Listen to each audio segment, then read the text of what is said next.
Encuéntranos en Facebook, Instagram y Twitter como Radio U Central. Suscríbete a nuestro canal de YouTube y síguenos en Spotify.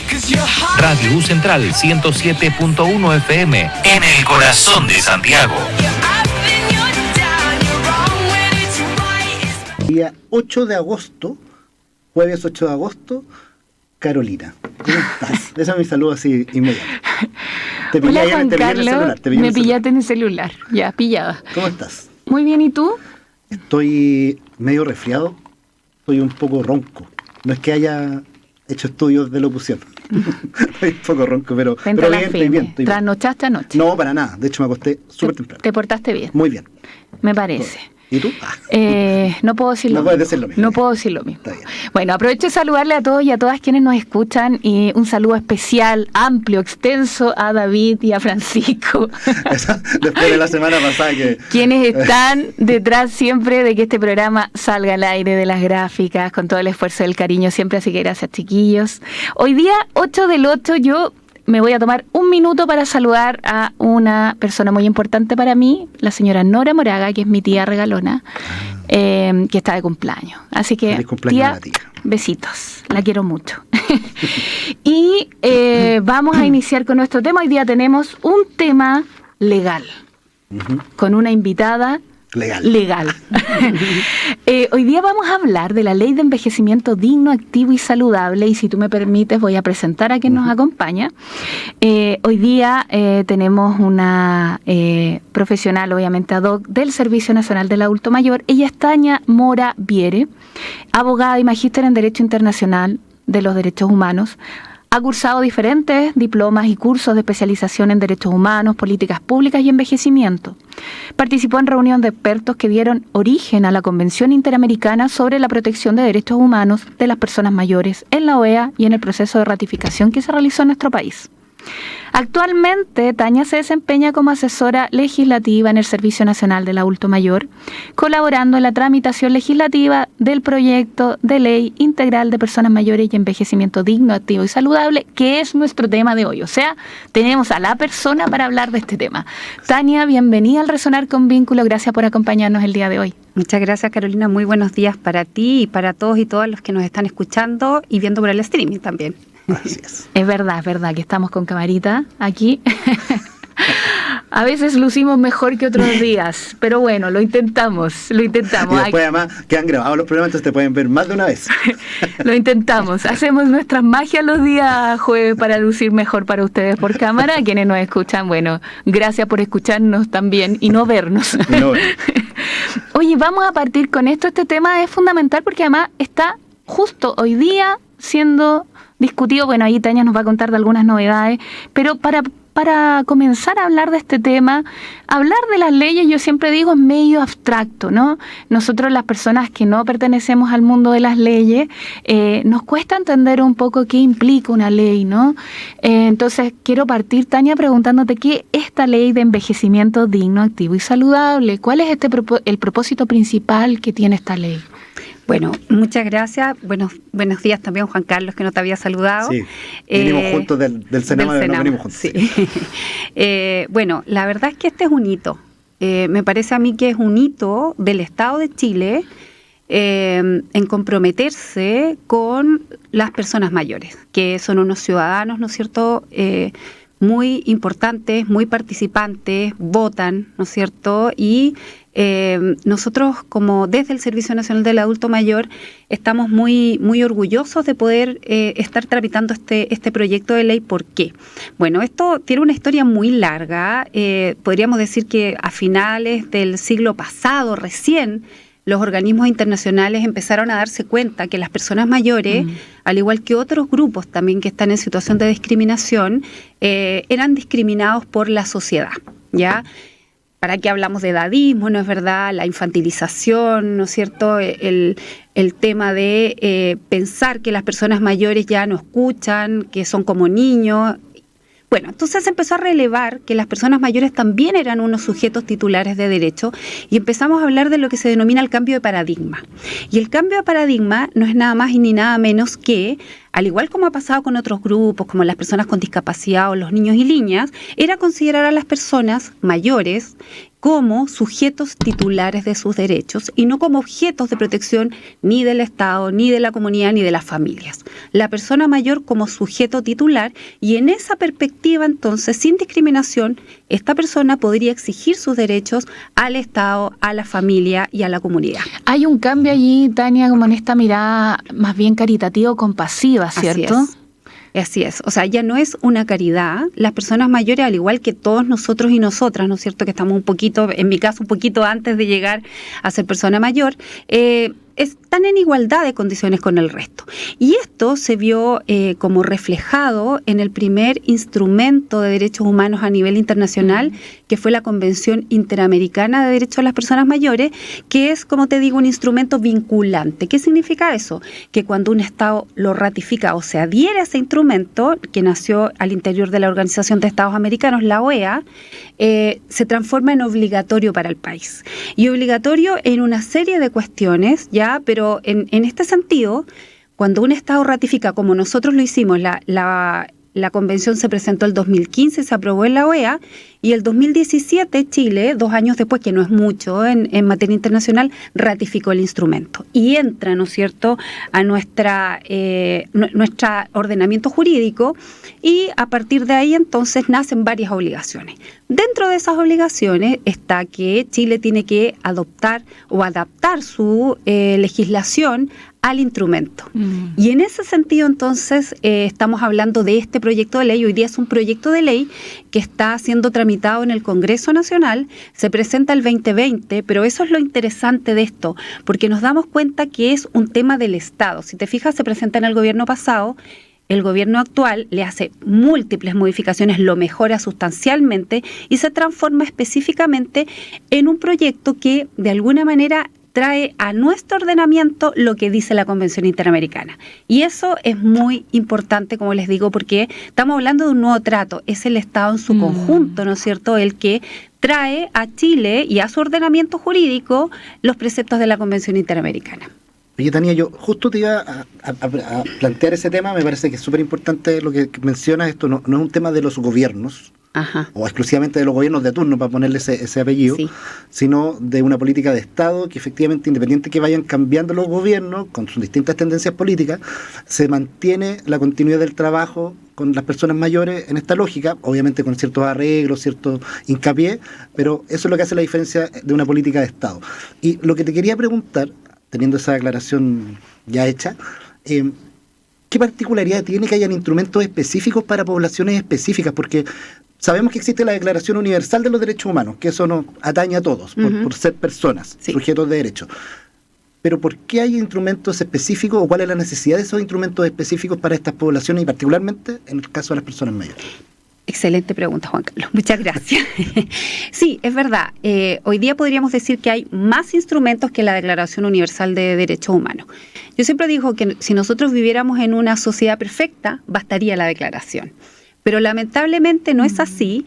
Y, una de las gracias que tienen estos instrumentos de derechos humanos es que se van transmutando, ¿ya? Y, a medida que esta Declaración Universal del año 48 del siglo pasado ya se lanza, ¿no es cierto?, se aprueba, nos hemos dado cuenta en las últimas décadas, ¿no? Esto no ha sido las primeras décadas luego que se dictó esta declaración, que hay ciertos grupos de la sociedad que se encuentran en ciertas situaciones de lo que se llama discriminación estructural, ¿ya? Y el primer grupo que ha enarbolado la bandera de lucha, ¿no es cierto?, que es antes incluso de la declaración, fuimos nosotras las mujeres. Y hoy día, después de más de un siglo de lucha, ¿no es cierto?, aún nos damos cuenta que quedan espacios de discriminación entre las mujeres, ¿no es cierto?, y los hombres, lamentablemente, aún quedan estas brechas. Bueno, eso que de alguna manera comenzaron las mujeres, ¿no es cierto?, hace 2 siglos, también se ha ido poniendo en la sociedad respecto de niños y niñas, ¿no es cierto?, que siempre eran mirados como personas que aún estaban incompletas. Hoy día estamos pensando que los niños y niñas son tanto o más personas que todos nosotros. Las personas con discapacidad, ¿no es cierto?, que hasta muy entrado el siglo pasado hablamos de discapacitados, de minusválidos, ¿no es cierto?, como alguna cosa de ser menos personas. Hoy día hablamos de personas en situación de discapacidad. Y digamos que en las últimas décadas recién, esto ha ido transformándose también para las personas mayores. Es decir, nos damos cuenta que las personas mayores también viven en situaciones de discriminación estructural. ¿En qué sentido? Lo hablábamos un poquito al principio, ¿no es verdad? En pensar que las personas mayores, por encontrarse en un ciclo de vida distinto al de los jóvenes, ¿no es cierto?, y al de los adultos y al de los niños y niñas, se encuentran de alguna manera disminuidos, ¿no es cierto? Vamos perdiendo derechos. Entonces, desde la perspectiva de los derechos, es importante, veníamos hablando, ¿no es cierto?, de estas frases que ustedes podrían usar en el programa. Yo usaría la frase de que los derechos no se pierden con los años. Pero lamentablemente nuestra sociedad, esta es una cuestión mundial, ¿no es cierto?, no es que desde la perspectiva formal los derechos se pierdan, porque uno sigue teniendo los derechos hasta el día en que se muere. Pero las sociedades hacen que las personas mayores de alguna manera vayan disminuyendo sus derechos. Y uno de los primeros derechos afectados es el de independencia y autonomía.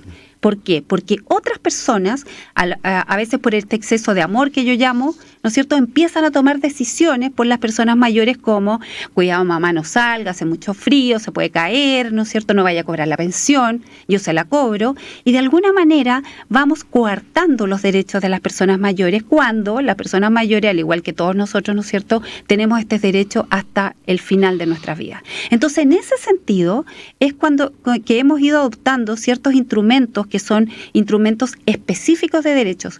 No es que estamos estableciendo nuevos derechos, son los mismos derechos, pero adaptados a la situación específica de ciertos grupos como niños o niñas, personas con discapacidad y hoy día personas mayores. Entonces, si uno ve la Convención Interamericana, si ustedes ponen Convención Interamericana sobre la protección de los derechos humanos de las personas mayores, inmediatamente en Google les va a salir. Y si ustedes se dan cuenta, están los derechos, que son los mismos viejos derechos que nos competen a todos y todas, adaptados a personas mayores. Entonces, si hablamos del derecho a la vida, por ejemplo, en la Convención Interamericana hablamos del derecho a la vida y la dignidad en la vejez, porque uno mantiene esta dignidad, ¿no es cierto?, durante todo su ciclo de vida. Y así, todos los derechos van adaptados, ¿no es cierto?, a ciertas características de personas mayores. Qué importante eso, en el fondo entender que hay grupos poblacionales que tienen mayor dificultad para ejercer sus derechos. Sí. Y que en ese sentido hay que generarles los apoyos que correspondan para que todos podamos vivir, ¿cierto?, en igualdad. Ajá. Entonces allí es importante el trabajo que están realizando. Te iba a preguntar, Tania, este panorama, estoy pensando en la región. ¿Hay situaciones similares en la región, leyes parecidas, el mismo trabajo? Porque, bueno, Chile ratificó, ¿cierto? ¿Qué otros países de nuestra región de América Latina, quiénes tienen algo similar o nosotros estamos siendo más bien pioneros en este trabajo? ¿Puedo agregar algo ahí? A modo de pregunta, yo me imagino, esto desde el desconocimiento, no pasa nada. Para ratificar esta convención hay que tener la convicción para ratificarla. Creo yo, no sé, Tania, si tiene que ver con algo de eso también como Estado, insisto. Sí. Bueno, voy a empezar primero por la de Juan Carlos y voy a continuar por la de la Caro. Efectivamente, un país para ratificar no es una cuestión que se le ocurra al presidente o presidenta. Es una decisión del Estado en su conjunto. ¿Y cómo se visualiza esto en los países? El presidente o presidenta, en este caso en Chile, la presidenta Bachelet de ese momento, ¿no es cierto?, suscribió la convención. Bueno, durante su mandato se alcanzó a ratificar, pero una vez que el presidente o presidenta firma en el organismo internacional, viene a Chile y se transforma en un proyecto de ley. Entonces el Congreso en su conjunto es el que aprueba o no una convención. En nuestro caso fue muy interesante porque independientemente, ¿no es cierto?, de las corrientes políticas que existen en el Congreso, que son muy válidas porque vivimos en una democracia, en general fue por unanimidad. En la Cámara de Diputados la convención se aprobó por la unanimidad, salvo una abstención, o sea, ni siquiera hubo alguien que se estuviera opuso, en contra. Y en el Senado fue por la unanimidad. Entonces, realmente nos damos cuenta que fue el Estado, ¿no es cierto?, en su conjunto, el que aprobó este instrumento. Y en el caso de, respecto a la pregunta que tú me hacías, Carolina, mira, te puedo decir lo siguiente. En otros países de América Latina, junto con crear una institucionalidad, se creó una ley marco, como por ejemplo en Costa Rica o en Brasil, que tienen leyes marco, pero y nosotros en Chile creamos una institucionalidad sin ley. Pero lo que podríamos decir, por lo menos hasta donde yo sé, nosotros somos el primer país en establecer una ley respecto de la Convención Interamericana. Y eso es muy interesante, porque de alguna manera las leyes que se establecieron antes no estaban usando todos estos conceptos que hoy día la evolución de los derechos humanos nos permite hablar. Así que probablemente algunos países como Costa Rica, que yo les decía que ratificaron la Convención, en algún momento también van a tener que adaptar su legislación interna a los preceptos que están establecidos en este instrumento. Y por último, respecto a la ratificación, hoy día tenemos en América Latina 11 países que han ratificado la Convención, incluido Chile, Bolivia, Perú, Argentina, Costa Rica, Surinam, que es un país muy pequeño de Centroamérica, Colombia, bueno, me acuerdo de 6 en este momento. Uruguay también. Uruguay, exactamente, pero lo interesante es que este instrumento decía que cuando se firmara el 10º país, cuando ratificara o se adhiriera, se tenían que constituir los instrumentos de seguimiento de la Convención. Eso ocurrió en marzo del año pasado con la adhesión de México, y ahí tenemos un problema, porque todavía no se han constituido los instrumentos de seguimiento, que es una conferencia de Estados parte y una comisión de expertos. Así que ahí estamos a la espera. La sociedad civil, las organizaciones de personas mayores han ido incluso a la OEA en Chile a preguntar, y todavía no tenemos la Constitución, no obstante ya haber cumplido los requisitos para eso de la Convención. A ver, sí. Y ese instrumento o esos instrumentos de seguimiento, en teoría, serían instrumentos estándar para todos los países que ratificaron. Sí, es la conferencia de Estados parte que se constituye por todos los países y que es un representante del gobierno, ¿ya? O del Estado. En el caso de Chile ya está nombrado CENAMA como el que tiene que ir a la conferencia de Estados parte, y hay un comité de expertos que son, cada país elige a un experto o experta que se constituye como un organismo diferente. Y también está designada en Chile la experta, que es Viviana García, que es la directora de Jerópolis, de la Universidad de Valparaíso, pero como les digo, todavía no hemos podido ejercer esos mandatos porque todavía no se constituye en la OEA ambas figuras o ambos mecanismos. Qué importante entender que esto es un proceso, ¿sí? O sea, Tania aquí nos hablaba 2015, 2017, claro. 2021. O sea, hay harto camino recorrido. 2020 dijo, y hoy día 2024, que esto sigue en proceso. Entonces es un proceso bastante largo, pero qué importante también entender que una vez que uno ratifica, es decir, firma un documento, nos hacemos cargo también. Es como decir, sí, hacemos una firma, esto es un papel, exacto, pero vamos a hacer como Estado de Chile todo lo posible para cumplir con todo esto. Y lo que estamos, lo que Tania nos explica, si bien te entiendo, ¿cierto? Esta es una forma de materializar esa firma que se hizo hace varios años. Exactamente. Nos está pillando el tiempo para la primera pausa musical, pero a la vuelta quiero que conversemos un poco de las implicancias prácticas de esta ley. ¿Y cómo bajarla, claro? Sí, exacto. Cómo darle esta forma para que finalmente las personas mayores puedan conocer y ejercer sus derechos. Nos vamos, Francisco, con música. Nos vamos con El Monstruo, de Sofía Viola. Tengo tristes recuerdos que quisiera olvidar, llorando bajo la cama, escuchando los pasos, luego sin tus brazos, y ahora perdido en el mismo lugar. Quisiera tener a alguien a quien amar, quisiera andar con alguien por la ciudad.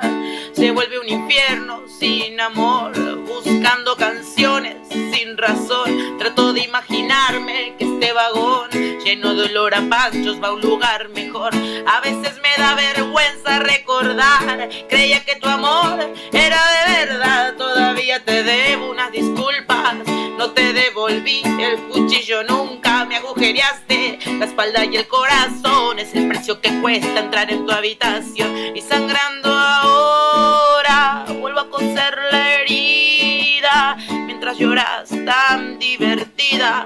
Fueron muchas cosas, en verdad. No esperaba una carta con tu adiós. Un día antes de conocerlo quise jugar al infinito y me choqué. Quise jugar al monstruo y me asusté. Pero hay que ser grande un día, encontrarle gusto a la agonía. Siento que me ahogo, yo le decía, y era la doctora la que me hundía. Me dieron la espalda en el funeral, me dijeron adiós en el hospital. Cuando yo creí que estaba mal, me ayudaron a estar mucho peor. No se hagan problema, ahora no estoy mejor. Preguntando en la cárcel si queda habitación. El olor a perfume de las revistas, al piso mugriento de Plaza 11. No encuentro motivos para pensar que voy a encontrar en realidad. Con tantas mentiras en qué creer, con remeras de viejos que no saben crecer. Tengo tristes recuerdos que quisiera olvidar. A veces no encuentro el gusto y no hay peligro, pero me asusto. La ley de envejecimiento digno, activo y saludable. Tania nos contaba en términos generales en el primer bloque como el contexto, cómo surge esta ley, un poco el camino que se ha ido desarrollando también con ella. Y para continuar la conversación, Tania, queríamos preguntarte cómo se baja esto, o cómo teóricamente se bajan las leyes, en el fondo la manera práctica de que las personas también vayan reconociendo cómo esta ley va a tener un impacto. Y también ahí en el recreo, como le decimos nosotros, hablábamos de esta posible brecha que exista entre las leyes actuales respecto de la convención y de esta ley, y cómo va a haber que ajustar aquello. Sí, sí, efectivamente hablábamos, ¿no es cierto?, que es un proceso. Esto no nace un día para otro. Estos procesos han durado décadas. Y hoy día, después como de 30 o 40 años, desde el Plan de Acción Mundial de Madrid, podríamos decir del 2002, que ya van más de 20 años, que ese plan sirvió, en mi opinión, fue como el punto de inflexión en establecer que el envejecimiento no era solo una cuestión médica, no era solo una cuestión demográfica, sino que se cambió la perspectiva, es que la persona mayor es la titular de sus derechos. Y eso, en realidad, cambió, en mi opinión, como toda la política, y ahí empezamos a trabajar, ¿no es cierto?, en instrumentos de derechos humanos. Y esto se lleva a la práctica efectivamente porque, bueno, como decíamos, es un proceso y hay algo muy importante que uno tiene que tener presente, que las leyes llegan después del proceso. O sea, primero tiene que haber un cambio cultural, las sociedades, ¿no es cierto?, tienen que empezar a darse cuenta de que hay ciertos temas que son muy importantes. Hoy día recién, yo diría a partir del 2010, ¿no es cierto?, el Senama empezó a funcionar en el 2003, pero ya como a partir de la década pasada, realmente se empezó a considerar en Chile el envejecimiento como un proceso que era importante. Desde el Senama nosotros siempre hemos establecido, ¿no es cierto?, y hemos trabajado con este cambio de paradigma, que son las personas mayores las importantes, pero como les digo, a partir de recién la década pasada se empezó a transformar en instrumentos legales. Y empezamos, como de alguna manera funciona el proceso, con un instrumento internacional que es la Convención, y hoy día podríamos decir efectivamente que es, como les digo, el Estado en su conjunto, porque tenemos al Ejecutivo haciendo el proyecto de ley. Nos hemos dado cuenta que el Congreso está muy interesado en este proyecto, y ¿cómo podríamos materializar eso? Primero en el Senado, porque hoy día el proyecto está en segundo trámite constitucional.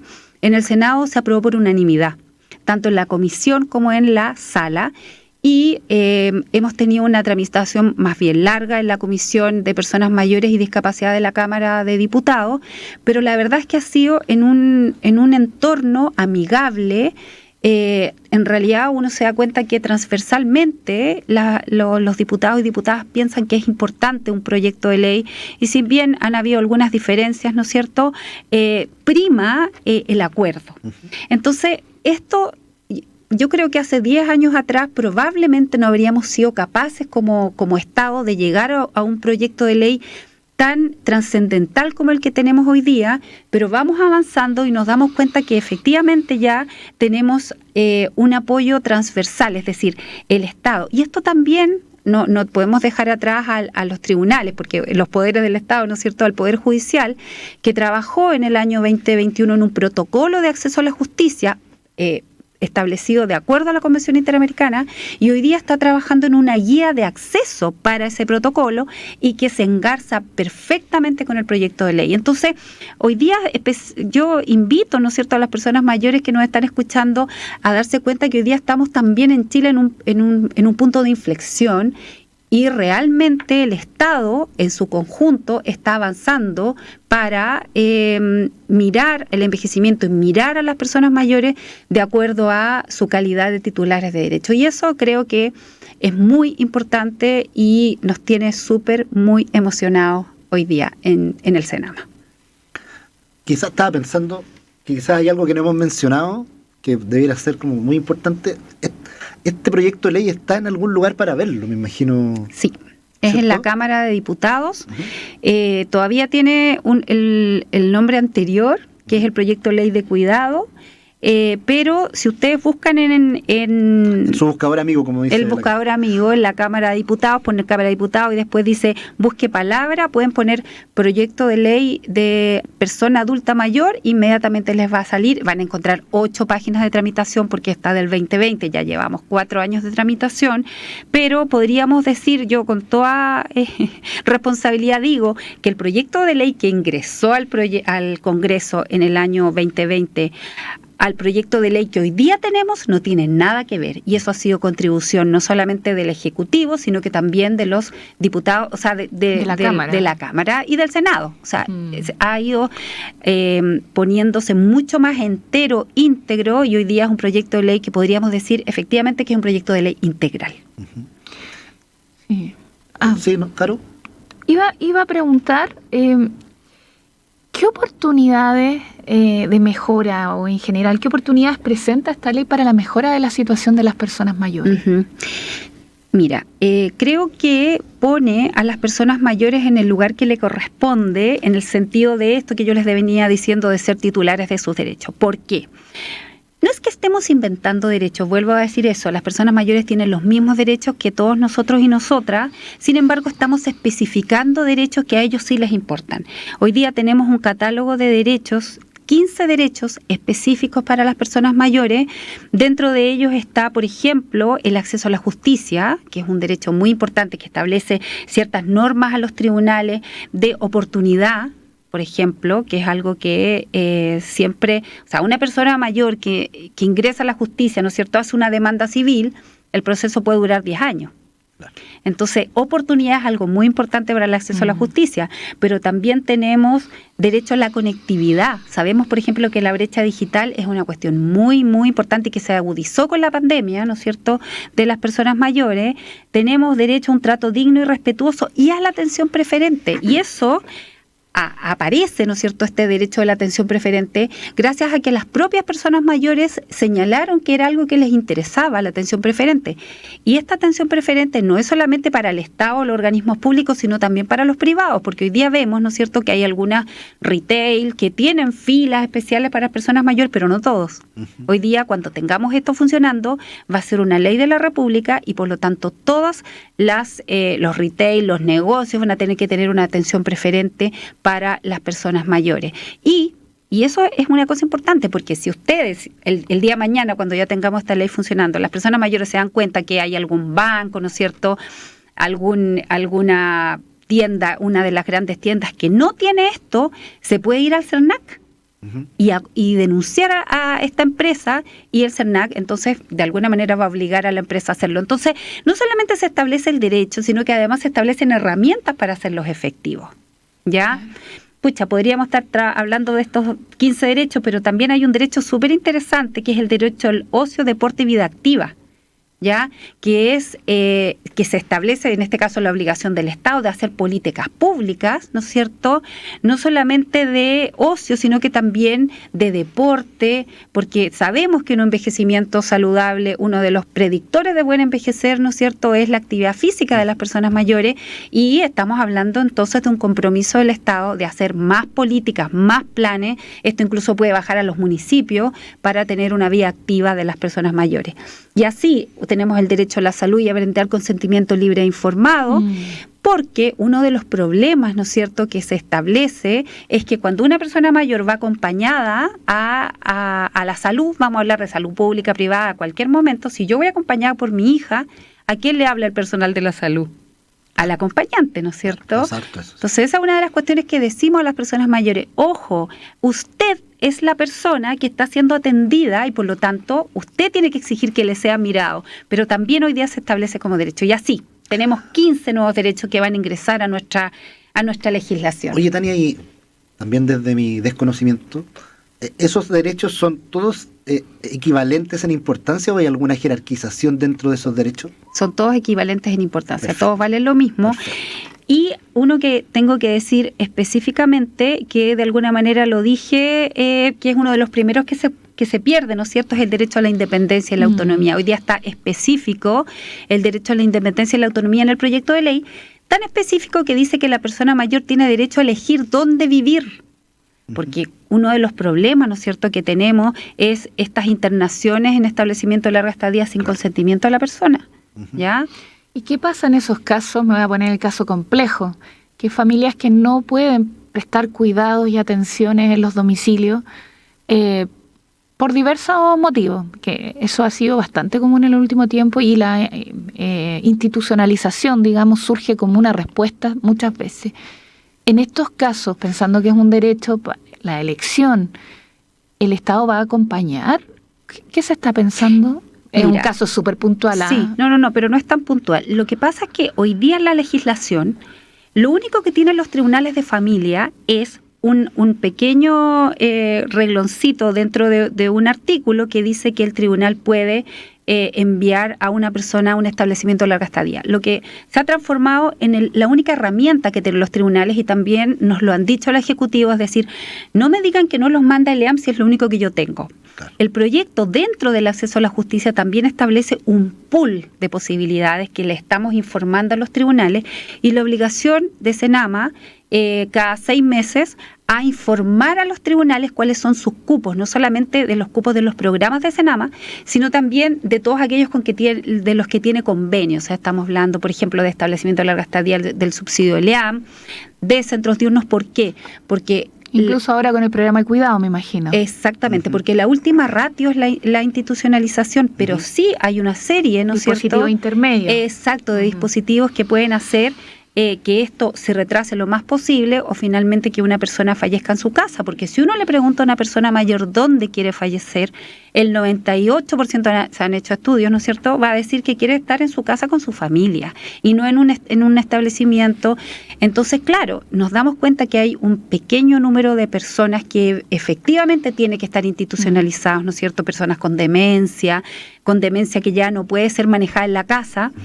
Pero hay un grupo muy importante de personas que puede tener problemas de movilidad, que puede tener problemas, ¿no es cierto?, de fragilidad, pero que sí pueden envejecer en su casa si es que hay algún dispositivo que lo acompañe, como por ejemplo el cuidado domiciliario o el centro diurno, ¿no es cierto?, que son dispositivos de Senama, que lo que hacen es retardar, ¿no es cierto?, la dependencia, e incluso los centros diurnos no solamente la retardan, sino que recuperan a las personas mayores a dependencia o a no dependencia, ¿no es cierto? Y esos son dispositivos que hoy día existen en nuestro país y que hoy día los tribunales también van a estar en conocimiento para que le puedan pedir a Senama, por ejemplo, que se ingrese en algún programa que tiene el servicio.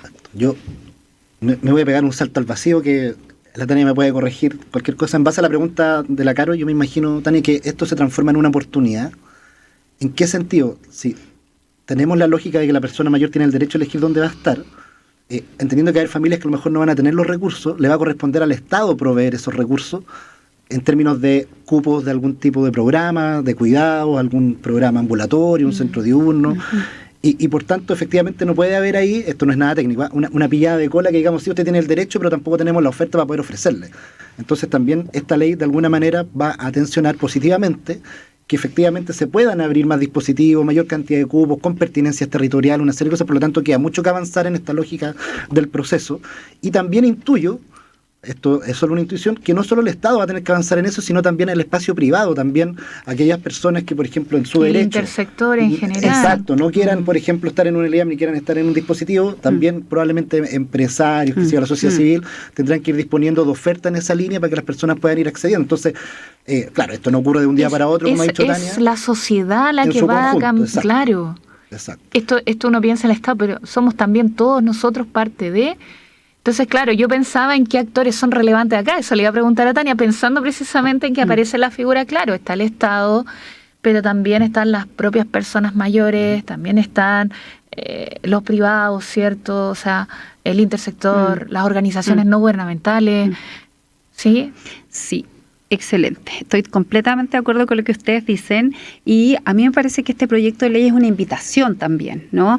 Porque el envejecimiento, primero el Estado somos todos, no es el gobierno de turno, ¿no es cierto? No son los parlamentarios, nosotros tendemos a ser muy duros en contra del Estado y a la final el Estado somos todos nosotros porque nosotros financiamos, ¿no es cierto?, a través de nuestros impuestos para que el Estado pueda hacer u ofrecer, ¿no es cierto?, en este caso a las personas mayores, por una parte.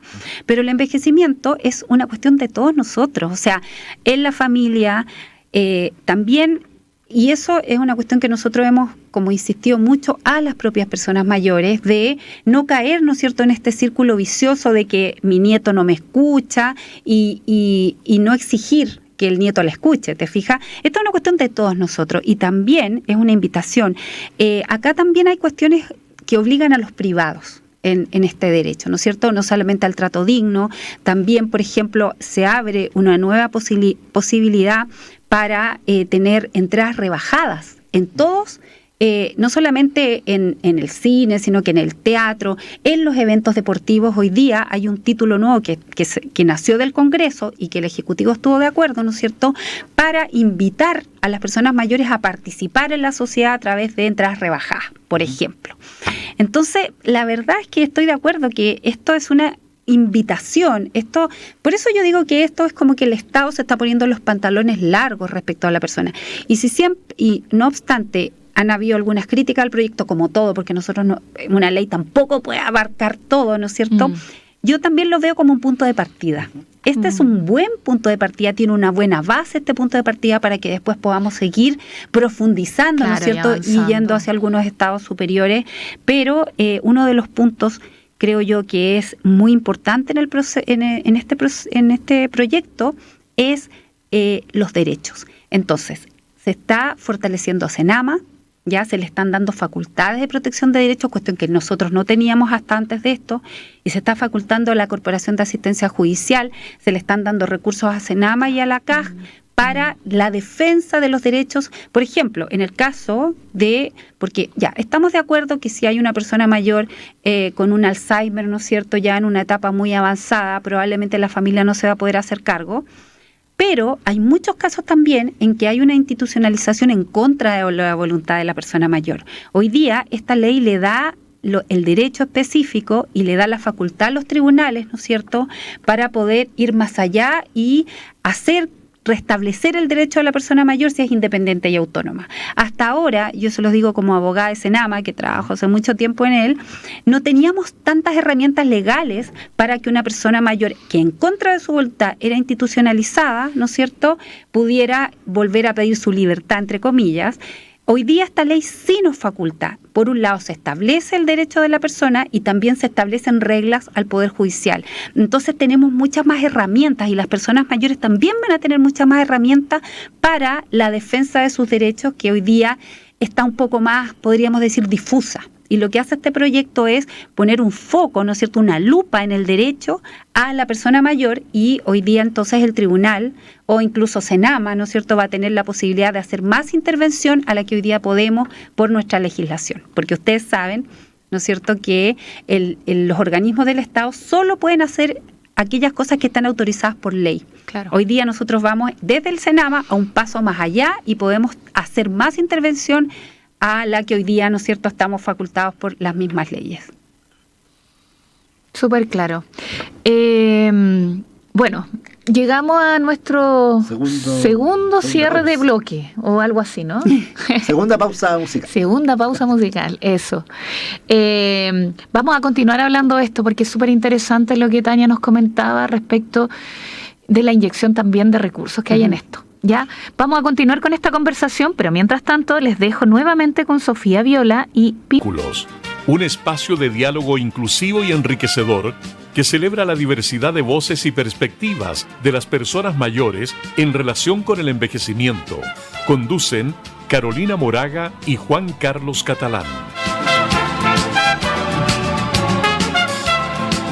Estamos de regreso en Resonar con Vínculos. Sean bienvenidos nuevamente hablando de la Ley de Envejecimiento Digno, Activo y Saludable con Tania Mora del Servicio Nacional del Adulto Mayor. Sí, estamos acá conversando con Tania, ya llegamos a nuestro tercer y último bloque del programa.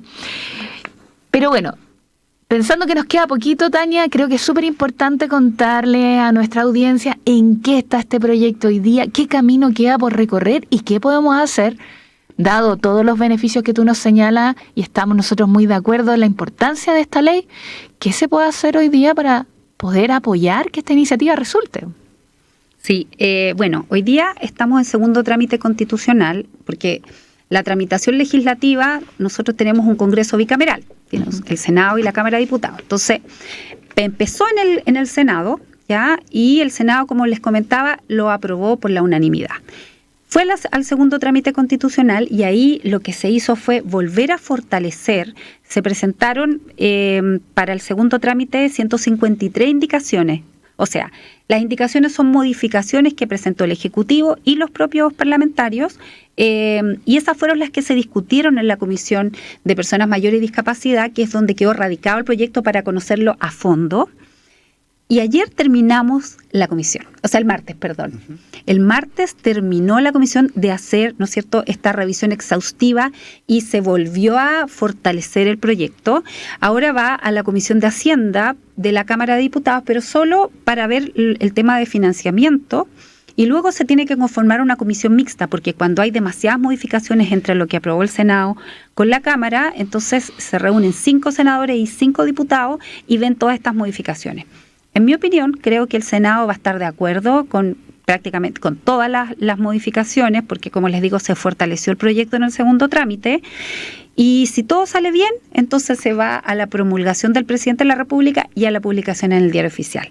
Entonces podríamos decir que ya hemos andado, yo les diría como entre el 75 y el 80% del proyecto, nos queda solo lo último. Y en ese sentido hacer una invitación a las propias personas mayores que han estado, sobre todo las organizaciones, las grandes organizaciones y también uniones comunales, clubes, los consejos asesores mayores de Senama han estado muy preocupados de la tramitación y también han estado colaborando. Fíjense ustedes que la Cámara, la Comisión de Personas Mayores y Discapacidad durante el 2023, el año pasado, recibió a la sociedad civil. Y la sociedad civil fueron prestadores de servicio, personas mayores académicos y también personas mayores organizaciones. Y yo les diría que gran parte de lo que pidieron las organizaciones que se incluyera en el proyecto fue tomado o por el Ejecutivo o por los propios parlamentarios y parlamentarias, y eso hizo, ¿no es cierto?, que se volviera a refortalecer el proyecto.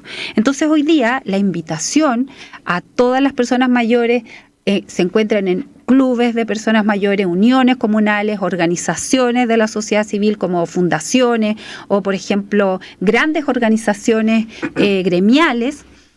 Apoyen el proyecto, estén muy preocupados de la tramitación, vayan a hablar con su diputado, su senador de la circunscripción, ¿no es cierto? Eso ha sido un acompañamiento que hemos tenido desde el Senama, que nosotros estamos de alguna manera liderando este proyecto junto al Ministerio de Desarrollo Social y Familia, y nos han ido acompañando de alguna manera, solicitando cuestiones que el Ejecutivo hizo, ya, o los parlamentarios y parlamentarias, y también apurando el tranco. Eso para nosotros es muy importante. Si bien este proyecto en este segundo trámite tuvo lo que se denomina urgencia suma, es decir, ahí el Ejecutivo del presidente Gabriel Boric hizo podríamos decir, un apoyo muy importante, porque la urgencia es la que mide, ¿no es cierto?, qué es lo que tiene que hacer la comisión o no. Entonces estuvimos viendo este proyecto, solo el proyecto durante estos últimos meses, pero también está la ciudadanía activa de las personas mayores que se instruyan de qué se trata el proyecto, que le pidan a sus diputados o diputadas y también al Ejecutivo, es decir, al presidente, a la ministra, a la directora de Senama, ¿no es cierto?, que están viendo esto y que quieren que salga lo antes posible. Lo antes posible, ¿por qué? Porque yo estoy segura que cuando tengamos este proyecto ya siendo ley, va a haber como les dije cuando empezamos el programa, un nuevo trato entre el Estado y las personas mayores. El Estado se está poniendo de alguna manera los pantalones largos con el envejecimiento y con las propias personas mayores. Se están subiendo los estándares de protección de las personas mayores, el Estado en su conjunto, porque aquí no solamente está Senama, están los ministerios, están los servicios públicos. Y mientras antes salga, ¿no es cierto?, antes vamos a poder ver estos cambios que trae este proyecto, que de todas maneras, en mi opinión, es una muy buena noticia para Chile también, para Chile. Ojo, porque esto también lo están viendo en América Latina, están siguiendo nuestro proceso, claro. Porque yo les diría, como les dije hace un ratito, este es el primer proyecto que de alguna manera toma la convención y la trae a nuestro ordenamiento jurídico. Así es que, bueno, la invitación, perdón lo entusiasta, pero de verdad que me dejó muy entusiasta. Perdón, bienvenido el entusiasmo acá. Sí, la aprobación prácticamente por unanimidad que tuvimos siempre en la Cámara, en la Comisión de Personas Mayores, porque esto habla, ¿no es cierto?, del compromiso del Estado por y para las personas mayores y con las personas mayores, que es lo más importante. Oye, Tania, tengo una consulta hipertécnica. Porque ya tú dijiste que ahora pasa la Comisión de Hacienda para ver el tema de financiamiento, y después viene una comisión mixta que está compuesta por senadores y diputados, sí. ¿Verdad? En esta invitación a las personas mayores y al público en general, me imagino, a acompañar este proceso, ¿uno puede pedir reuniones con sus diputados de su distrito, o puede pedir ya reuniones con esas personas que ya van a estar nombradas en la comisión? ¿Aplica eso o no aplica? A ver, lo que pasa es que esa parte, o sea, la comisión ya recibió a la sociedad civil, ya el año pasado. Pensaba en esta mixta, cuando tenga que pasar la comisión mixta. Es que la comisión mixta no, porque las leyes se tramitan primero, se escucha a la sociedad civil, a los implicados, ¿no es cierto? Perfecto. Y eso pasó el año pasado.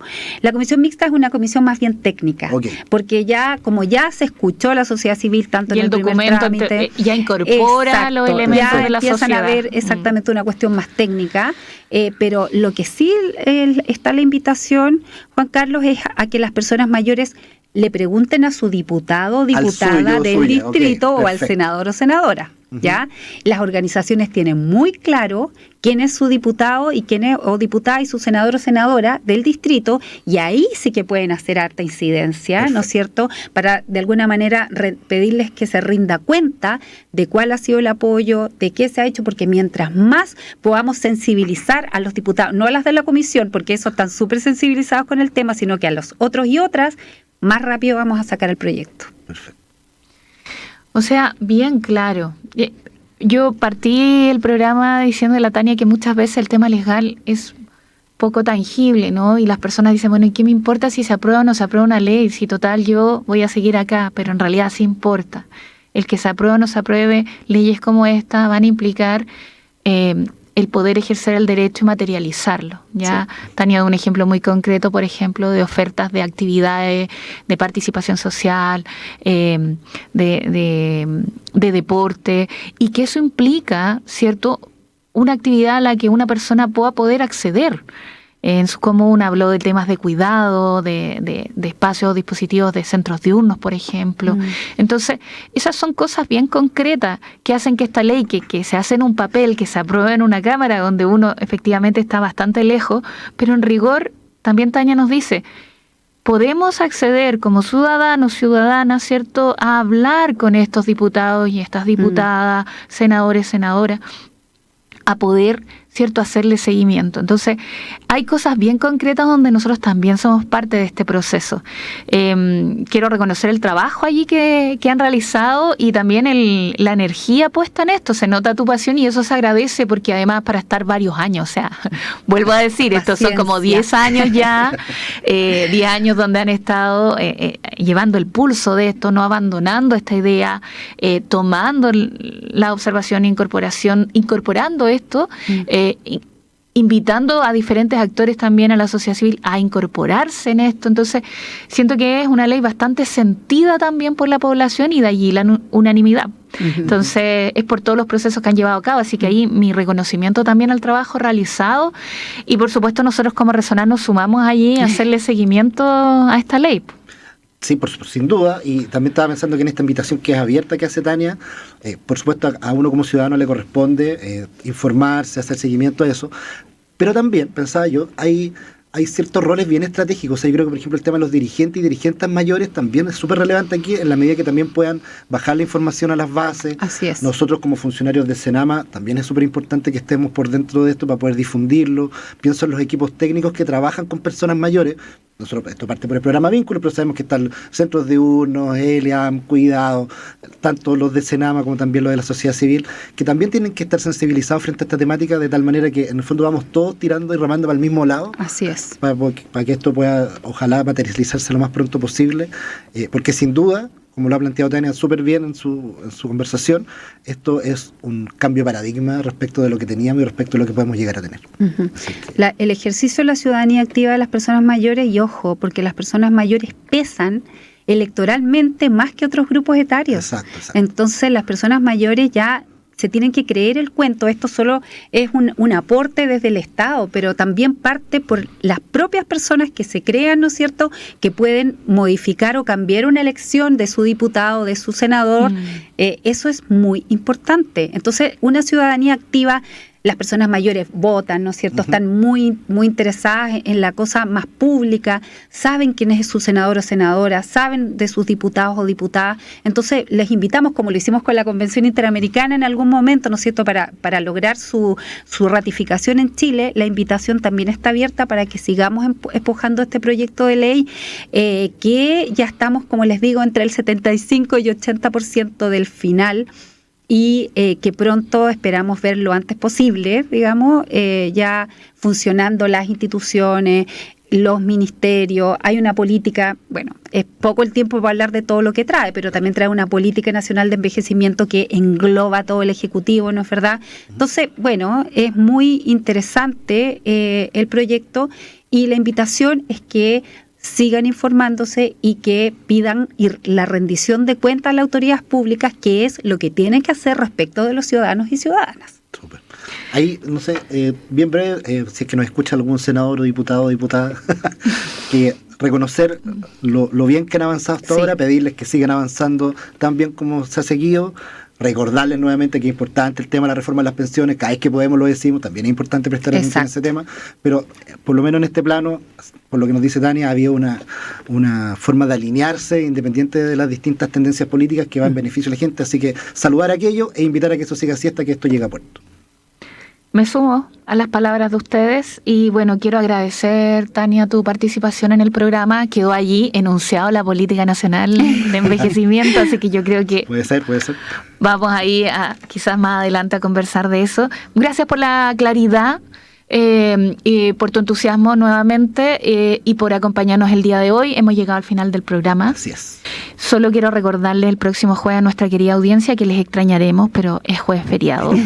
Es feriado, así que descansaremos, les extrañaremos descansando, pero nos volvemos a encontrar ya al 22, si mi memoria no me falla, y ahí vamos a estar hablando con el presidente de la Sociedad de Geriatría y Gerontología de Chile, el doctor Jaime Hidalgo. Así que les dejo cordialmente invitados. Muchas gracias, Juan Carlos, Tania, gracias a nuestros queridos. Muchas gracias por la invitación. Muchas gracias. Cuídense mucho y nos vamos con Sofía Viola para cerrar. Ella ya me olvidó. No nos olviden ustedes. Cariños. Que esté muy bien.